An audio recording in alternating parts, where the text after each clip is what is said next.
Hello my dear students, welcome to the class of mathematics by Maninder Singh Sidhu, and in today's class we are about to study the relationship between coefficients and zeros of a polynomial. देखिए zeros of polynomial क्या होते हैं वो already हमने पिछली class में पढ़ लिया था. लास्ट क्लास में हमने देखा था zeros उन नंबर्स को बोलते हैं जिन्हें x के प्लेस पे सब्स्टिट्यूट करने पे px की वैल्यू 0 आ जाए. Right? So all those values which when substituted at the place of x the result is 0, the result of px is 0, those values are called zeros. अब coefficients क्या होते हैं equation के अंदर. यहाँ पे मैंने क्वाड्रेटिक पॉलिनोमियल का एग्जांपल लिया है. वैसे एनसीईआरटी की जो बुक है 10th क्लास के लिए उसमें क्यूबिक पॉलिनोमियल का भी दे रखा है, बट वो कोर्स में नहीं है, बट मैं ट्राई करूंगा उन्हें भी कवर करने की. तो यहाँ पे एक्स स्क्वायर का कोफिशिएंट a है, x का कोफिशिएंट b है और कांस्टेंट टर्म जो है वो c है. So there are 3 coefficients here and I'm assuming that alpha beta be the zeros of px. मैं मान लेता हूं क्योंकि क्वाड्रेटिक पॉलिनोमियल है तो इसके 2 जीरोस होंगे. दोनों जीरोस की वैल्यू मैंने अल्फा एंड बीटा मान दी है. Now what about sum of zeros. Sum of zeros यानी कि alpha plus beta. So the relationship between the zeros and the coefficient is sum of the zeros की value minus b by a होगी, where b is the coefficient of x and a is coefficient of x square. So this is first relation between zeros and coefficients, and the second relation is product of zeros. Product of zeros means alpha multiplied by beta and इसकी value होती है c by a, यानी constant term divided by coefficient of a. अब मैं यहाँ पे आपको एक दो एग्जांपल्स लेके इन रिलेशंस को वेरीफाई करके दिखाता हूं.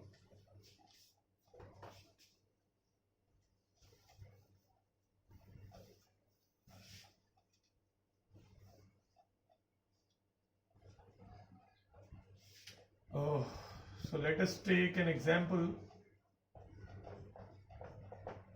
px is equal to 3x square. I'm taking an example for say 24. So 2x minus this. So I have taken an example in which the polynomial is factorizable.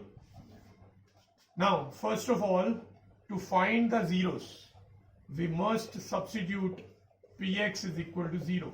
px को 0 के रख रहे हैं क्योंकि हम वो वैल्यूज फाइंड करना चाहते हैं जिन्हें x की प्लेस पे सब्स्टिट्यूट करने पे आंसर 0 आ जाएगा, यानी कि px की वैल्यू 0 आ जाएगी. तो दैट्स व्हाई हमने px को 0 रखा है. Now splitting the middle term से हम इसके फैक्टर निकालेंगे. 3 इंटू माइनस 8 इज माइनस 24. तो माइनस 24 के factor according to minus 2 will become minus 6x plus 4x minus 8 is equal to 0.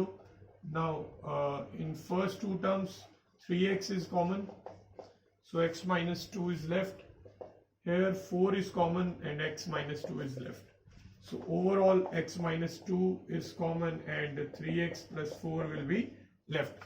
Now zeros find करने के लिए हमें इन दोनों को individually equate करना पड़ेगा 0 के.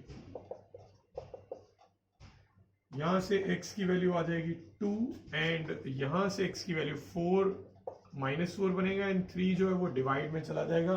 सो x की दो वैल्यूज आई हैं 2 एंड माइनस 4 बाई 3. ये दोनों इस क्वाड्रेटिक पॉलिनोमियल के जीरोस है, यानी अगर मैं इन दोनों को इंडिविजुअली यहाँ पे पुट करता हूँ x के प्लेस पे तो इसका आंसर 0 आ जाएगा. आप ये चेक कर सकते हैं. Now these two values are alpha and beta.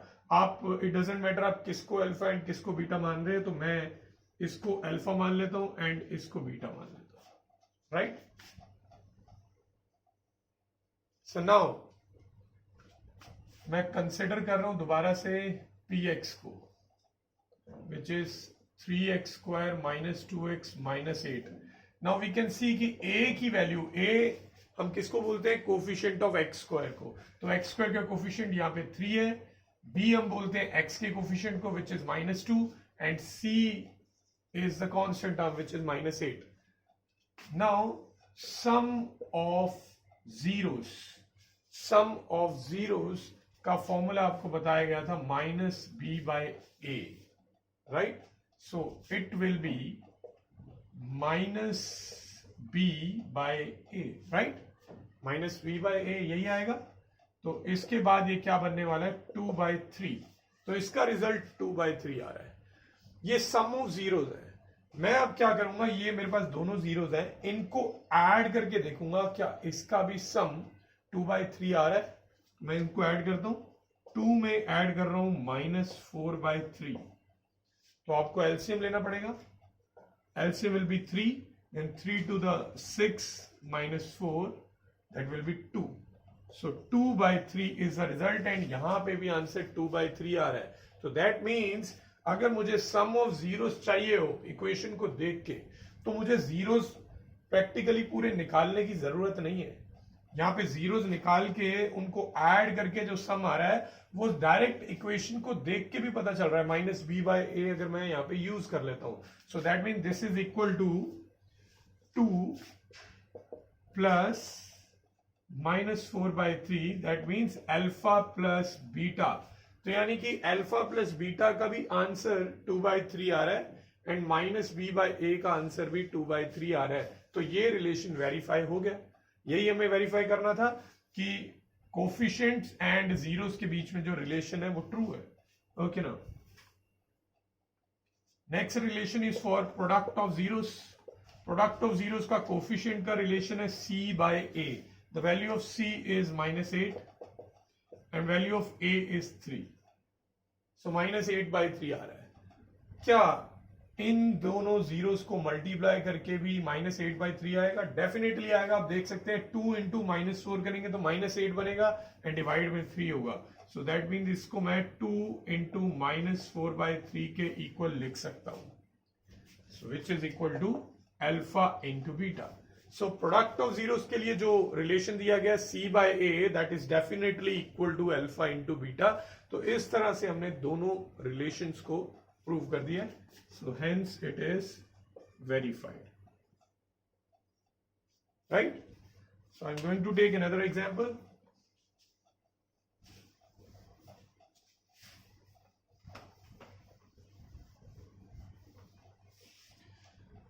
So this time I'm taking an example in which only two coefficients are given, like y square minus say 12, y square minus 12. So first of all I would like to find the zeros, and zeros find करने के लिए I will substitute py equal to 0, because zeros जब भी हम put करते हैं तो उससे आंसर जो है py का वो 0 ही आएगा। So यहाँ से y square minus 12 is equal to 0 आ रहा है।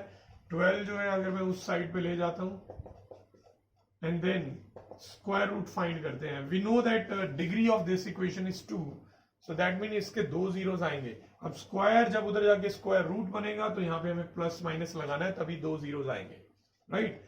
Now the value of root 12 के फैक्टर, 12 के फैक्टर होते हैं 2 इंटू 2 इंटू 3, सो 2 जो है स्क्वायर रूट से बाहर आ जाएगा तो 2√3, ये दो वैल्यूज आ गई है, राइट? तो एक y की वैल्यू है 2√3 एंड द अदर y की वैल्यू इज -2√3। एक को मैं अल्फा एंड दूसरे को मैं बीटा एज्यूम कर रहा हूं। चलिए अब इसका जो रिलेशन है वो वेरीफाई कर लेते हैं। तो इस बार I am considering p y which is equal to y square minus 12। Can you tell me कौन सी टर्म यहाँ पे मिसिंग है, ए बी या c? We can see that square वाली टर्म यहाँ पे है एंड कांस्टेंट वाली टर्म भी यहाँ पे है, तो यानी जो मिडल टर्म होती है वाई वाली टर्म वो मिसिंग है। तो जो मिसिंग टर्म है दैट मीन्स उस टर्म का कोफिशिएंट आप 0 ले सकते हैं, right? So now what is the value of a? Y square का कोफिशिएंट जो है वो 1 है, वैल्यू ऑफ बी वाई का कोफिशिएंट 0 है, and value of c which is constant is -12। तो मेरे पास ए बी एंड सी की वैल्यूज आ गई हैं। नाउ सम ऑफ जीरोस का फॉर्मूला होता है माइनस बी बाय ए। तो अगर मैं यहाँ पे 0 रख देता हूं तो 0 अपॉन एनीथिंग, मतलब any non zero number is 0, तो 0 के नीचे 1 आएगा तो 0 ही बनेगा। Now what about this? क्या इन दोनों को ऐड करके 0 आता है? डेफिनेटली आता है, क्योंकि दोनों की वैल्यूज मैग्नीट्यूड में सेम है बट सिर्फ साइन ऑपोजिट है इन दोनों के।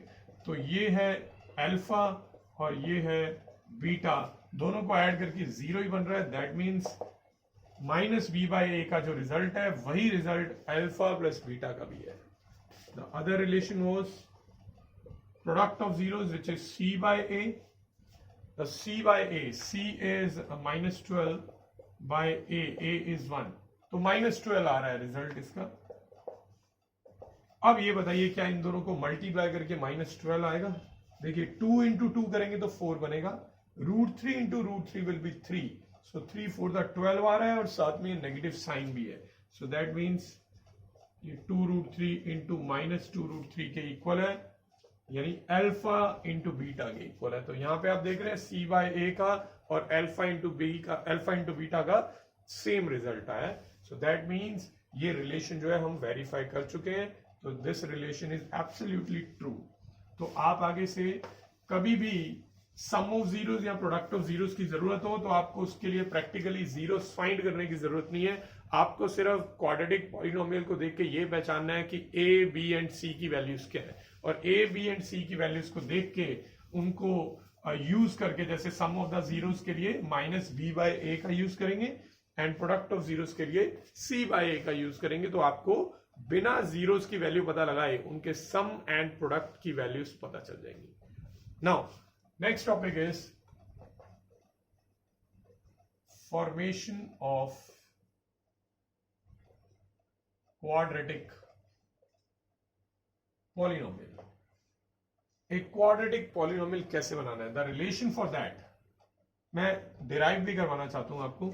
हमें अगर मालूम है कि x is equal to alpha and x is equal to beta are the zeros of a polynomial, तो अगर मैं अल्फा को x वाली साइड पे ले आता हूं और बीटा को भी ले आता हूं, तो ये जो पूरी टर्म होगी इज पॉलिनोमियल, यही वो क्वाड्रेटिक पॉलिनोमियल होगी।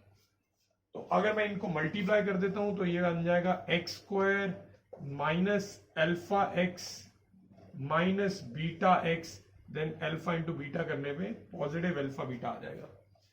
सो अगर मैं यहां से माइनस भी कॉमन ले लूं एंड x भी कॉमन ले लूं तो ये क्वाड्रेटिक पॉलिनोमियल बन रहा है। इसका मतलब क्या पता चला, क्वाड्रेटिक पॉलिनोमियल क्या होता है, x² यानी जो px होता है उसकी वैल्यू होती है x² minus alpha plus beta यानी कि sum of zeros into x plus product of zeros. तो ये होता है quadratic polynomial, right. We sometimes put k in front also, वो भी मैं आपको क्वेश्चन में बताऊंगा कि क्यों पुट करते हैं, जरूरी नहीं होता वैसे वो पुट करना। तो इस तरह से क्वाड्रेटिक पॉलिनोमियल आप बना सकते हैं अगर आपको सम ऑफ जीरोस या प्रोडक्ट ऑफ जीरोस की वैल्यूज गिवन हो। चलिए एक एग्जांपल लेते हैं। Form of quadratic polynomial whose sum and product of zeros are -2 and 3/5 respectively. So what does that mean? हमें सम एंड प्रोडक्ट की वैल्यूज गिवन है -2 एंड 3/5 रिस्पेक्टिवली, यानी जो फर्स्ट वैल्यू है वो सम की है और जो सेकेंड वैल्यू है वो प्रोडक्ट की है। So that means sum of the zeros is given as 2 whereas product of zeros is given as 3/5. So therefore the polynomial is, आप जानते हैं पॉलिनोमियल का फॉर्मूला था x² minus sum of zeros into x plus product of zeros, यही था। तो मैं यहां पे सम ऑफ जीरोस की जगह पे वैल्यू डाल दूंगा which is -2 and product of zeros की जगह पे मैं वैल्यू डाल दूंगा 3/5। तो ये वैल्यू क्या बन जाती है x² और ये -2 into -2 sorry minus into minus will be +2x plus 3/5। अब ये आ गया। अब वो k कहां से आया था, देखिए जनरली हम पॉलिनोमियल्स को फ्रैक्शनल फॉर्म में नहीं छोड़ते हैं, और तो अगर छोड़ना चाहे तो छोड़ भी सकते हैं, that want be wrong, but अगर मुझे फ्रैक्शन हटानी हो तो उसके लिए मैं क्या करूंगा, मैं k को कोई ऐसा नंबर पुट करूंगा जिससे ये फ्रैक्शन रिमूव हो जाए। आप देख सकते हैं इसकी फ्रैक्शन में 5 है, तो अगर मैं k को 5 पुट कर देता हूं एंड देन 5 मल्टीप्लाई कर देते हैं तो उससे ये पूरा पॉलिनोमियल नॉन फ्रैक्शनल हो जाएगा। या फिर आप पहले एलसीएम ले सकते हैं और देख सकते हैं कि एलसीएम में क्या आ रहा है। तो यहां पे मुझे साफ साफ दिख रहा है कि अगर मैं k को 5 पुट कर देता हूं तो उससे fraction will be removed, so polynomial will be 5 को अगर मैं मल्टीप्लाई कर दूंगा तो 5x square plus 10x plus 3, so this is the value of polynomial. मैं अगेन आपको बता दूं, अगर आप सिर्फ ऐसे ही छोड़ देते हैं तब भी रॉन्ग नहीं है, बट नॉन फ्रैक्शनल करने के लिए इस तरह से बुक में अगर आप देखेंगे तो आंसर इस टाइप में दिए होंगे, राइट। आई होप आपको ये समझ में आया होगा। एक और वेरिएशन इसमें मैं दे देता हूं आपको,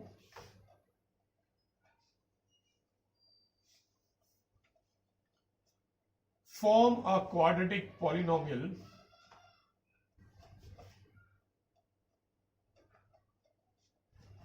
whose zeros are this। अब मैंने सेम क्वेश्चन में चेंजेस किए हैं ताकि आपको डिफरेंस समझ आ जाए। क्वेश्चन में कई बार लैंग्वेज अगर हम ध्यान से नहीं समझते हैं तो हमारा क्वेश्चन रॉन्ग हो सकता है। आप देखेंगे कि एनसीईआरटी की जो बुक है उसमें जो क्वेश्चन है उसमें सम एंड प्रोडक्ट ही दे रखा है, बट व्हाट अबाउट अगर क्वेश्चन ऐसे गिवन हुआ, form a quadratic polynomial whose zeros are -2 and 3/5, तो दैट मीन्स ये इस बार जो वैल्यूज हैं ये सम एंड प्रोडक्ट ऑफ जीरोस की नहीं है, ये वैल्यूज एक्चुअल में जीरोस की हैं। तो आपको इस बार अल्फा मान लीजिए -2 है और बीटा जो है वो 3/5 है, तो ये sum of zeros product of zeros आपको गिवन नहीं है, वो पहले आपको फाइंड करना पड़ेगा। सम ऑफ जीरोस का मतलब होता है अल्फा प्लस बीटा, तो हम इन दोनों को ऐड करेंगे। आप देख सकते हैं एलसीएम लेना पड़ेगा, 5 विल बी द एलसीएम, तो 5 इंटू -2 विल बी -10 प्लस 3 -7/5, ये आ गया है सम ऑफ जीरोस। एंड ऐसे ही मैं प्रोडक्ट ऑफ जीरोस भी फाइंड करूंगा which is alpha into beta, तो product of zeros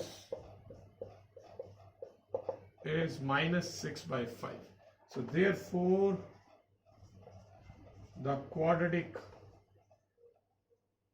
polynomial is, क्या होता है quadratic polynomial, k into x square minus sum of zeros into x plus product of zeros, right. तो मैं values put करता हूं, सम ऑफ जीरोस की value है -7/5 एंड प्रोडक्ट ऑफ जीरोस की वैल्यू है -6/5। अब यहां पे भी अगर मुझे फ्रैक्शन रिमूव करनी है तो मुझे पुट करना पड़ेगा k को 5, तो अगर मैं k को 5 पुट कर देता हूं तो 5 अंदर मल्टीप्लाई होगा तो ये बनेगा 5x स्क्वायर, ये माइनस एंड माइनस प्लस बन जाएगा 7x, क्योंकि नीचे वाला 5 उस 5 से कट जाएगा जो मैं x को 5 पुट करने वाला हूं, सॉरी k को 5 पुट करने वाला हूं। तो अब यही वाला 5 जब इससे भी मल्टीप्लाई होगा तो इसका भी 5 कैंसिल हो जाएगा, सो -6, so this is the answer. तो आप देख सकते हैं क्वेश्चन की लैंग्वेज थोड़ी सी डिफरेंट है, ऑलमोस्ट एक जैसा लग रहा है देखने में। तो अगर आप पहले से प्री डिटर्मिन्ड होके चलते हो कि क्वेश्चन में यही गिवन होगा sum of zeros and product of zeros, in that case आपका क्वेश्चन रॉन्ग हो सकता है। तो सॉल्यूशन करने से पहले इट्स वेरी मच नेसेसरी कि आप क्वेश्चन को बड़े ध्यान से पढ़ें और उसे एनालाइज करेंगे कि which all values are given and what we have to do in that question. So is that clear? So I hope आपको ये सारा जो आज की क्लास में हमने किया वो समझ आ गया होगा। So keep practicing and thanks for watching.